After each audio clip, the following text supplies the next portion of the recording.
ઓમ શાંતિ શાંતિ સુશાંતિર્ભવતુ. ભક્તજનો, આજે મારે આપને એક સમર્પણ વિશે એક બહુ સુંદર ઉદાહરણ આપીને એક વાત કરવી હતી. ઘણા લોકો કહે છે કે સતયુગ છે ને કલયુગ છે, પણ હું આપને એમ જ કહું કે આપણે કાયમ સતયુગમાં રહેતા હોઈએ છીએ. હું તમને એક એક્ઝામ્પલ કહું કે શ્રી કૃષ્ણ ભગવાને જ્યારે મનુષ્ય રૂપમાં અવતાર લીધો હતો અને જ્યારે મધુસૂદન નામે પણ ઓળખાતા હતા, ત્યારે એમની સાથે કૌરવો અને પાંડવો બંને રહેતા હતા. અને એમાં દુર્યોધન, દુશાસન જેવા વ્યક્તિઓ કૃષ્ણ ભગવાનને જાણતા હોવા છતાં બંદી બનાવવાનો પ્રયાસ કરતા હતા.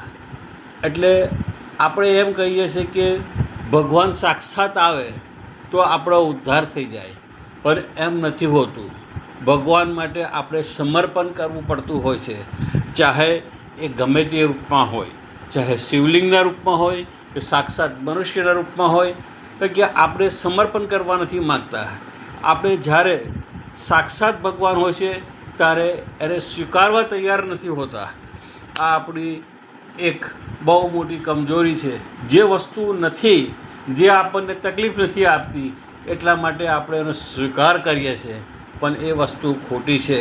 જે વસ્તુ નથી એટલે આપણે એને ભગવાન માની અને આપણે એના માટે ભોગ લગાવીએ છીએ. પણ ખરેખર જે વ્યક્તિ આપણા ઘરમાં માતા પિતા છે, સ્વયં ભગવાન છે, એને આપણે ઇગ્નોર કરીએ છીએ.